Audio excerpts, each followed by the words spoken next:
something.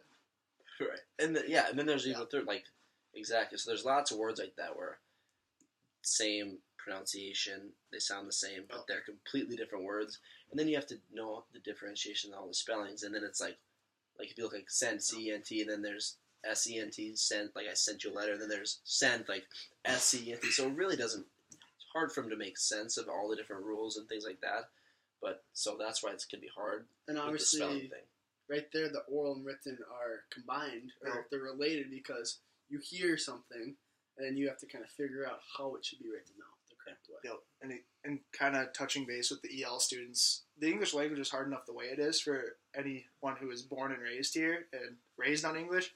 So I think EL students, that's what it's really important as a teacher to be aware of those EL students and differentiate your lessons based on that, knowing that these things, spellings are different, but the words sound the same. It's really important to be aware of those things as a teacher in order to help those students succeed. Absolutely. Yeah. Let's go into vocabulary now. So how is vocabulary interrelated to the oral and written language development? Vocabulary is the body of words used in a particular language. So, I mean, obviously, vocabulary, I feel like just looking at this, like, for me, vocabulary is kind of the big one. You know, coming into this class, I've thought about what etymology, like, what the definition is, but I wouldn't have known what that word was. But vocabulary is kind of a known term that is used everywhere at a young age. Yep. Like, we brought up vocabulary words today to the third graders. And I just think it's super important, like, that for oral and written, that, like, you are really careful on what words you're using to, like, each grade. And, like, make sure you're talking to the level of the students. Yeah, I agree. The vocabulary is kind of the big hitter here because before almost, not every lesson, before most lessons that I teach, there's always like a key vocabulary. Like what words are you trying to teach a student so that they know that they can understand the content of your lesson based on these words.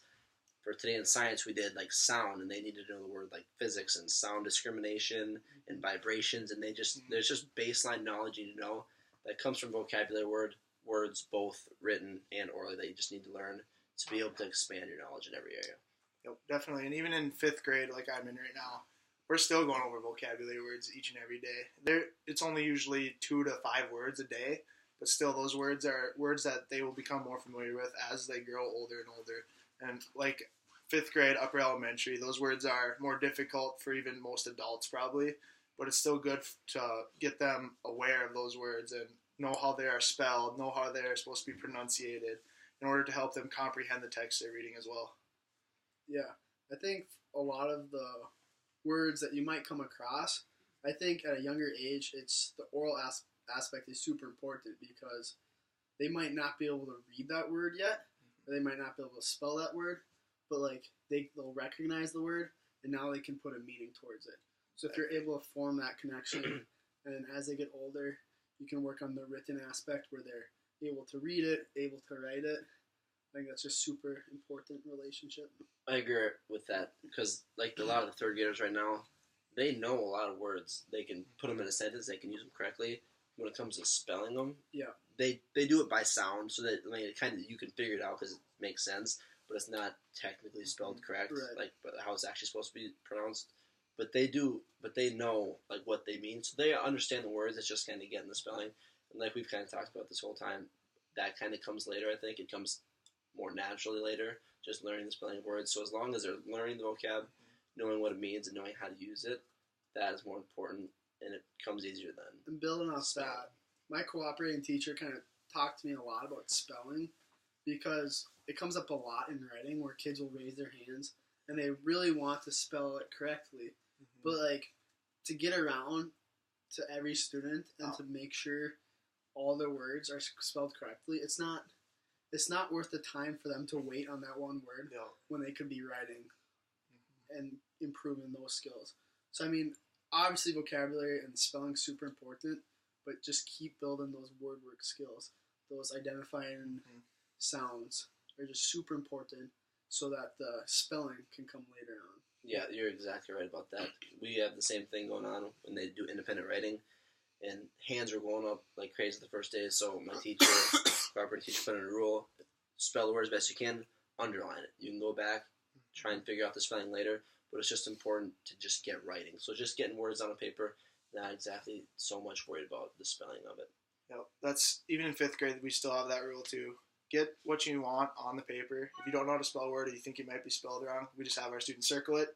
Say we'll come back to it later when we're editing the document, and we'll check each of those words. You can even go on the computer and use Microsoft Word and see if you can figure out what the correct spelling is. If not, then you can ask one of the teachers. That way, it's unlikely and it's just not possible to go around as a teacher and help each student spell all the words they don't know how to spell correctly, even in 5th grade where those students are still struggling with some words. Absolutely. So now I think we should try to talk a little bit about how all these etymology, morphology, orthology, and vocabulary, how those kind of run together, how they're related. I think one of the big ones right off the bat is, I think etymology, morphology, orthography, I think a lot of those kind of feed right into vocabulary. Just kind of where the word comes from, the origin, the study of words, kind of the beginning and end sounds, how they are formed, how they come together, and even how, like, through the orthography, how they're spelled. I think that's just kind of step by step to, like, get to the point where it's a vocabulary word, and it's the spelling, it's the definition. I think that's a big connection right there.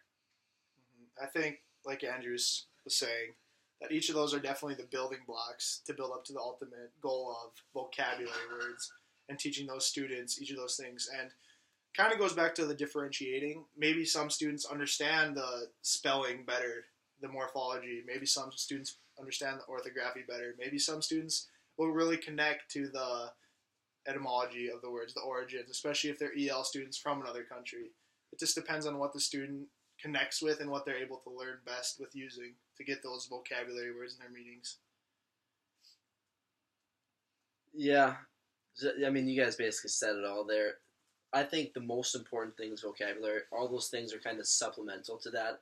The more you know, that's great, but just kind of getting the baseline, what you need to know. If you can know the origin of a word, that's fantastic. I don't think at these younger grades it's by any means necessary. But things like the morphology, that is kind of important, like the study, but like again, we talked about that kind of comes later on. Just being able to basically learn your baseline vocabulary for every content area and learn, you know, how to express yourself and everything like that. That's the most important, and those other things kind of come along the way. I agree. Yeah, so, I mean, kind of to wrap it up, obviously all these etymology, morphology, orthography, vocabulary, all super important in a child's development, in the written and oral development of the child. But it's kind of figuring out how to piece those things together for your grade level, your students' abilities, all of those combined, doing what your students need. And yeah, I mean, they're super important, but just gotta figure it out. That's right. So hopefully we sounded kind of smart. Hopefully this works out, but thanks for watching. That's our Word Study Integrated project. Thank you.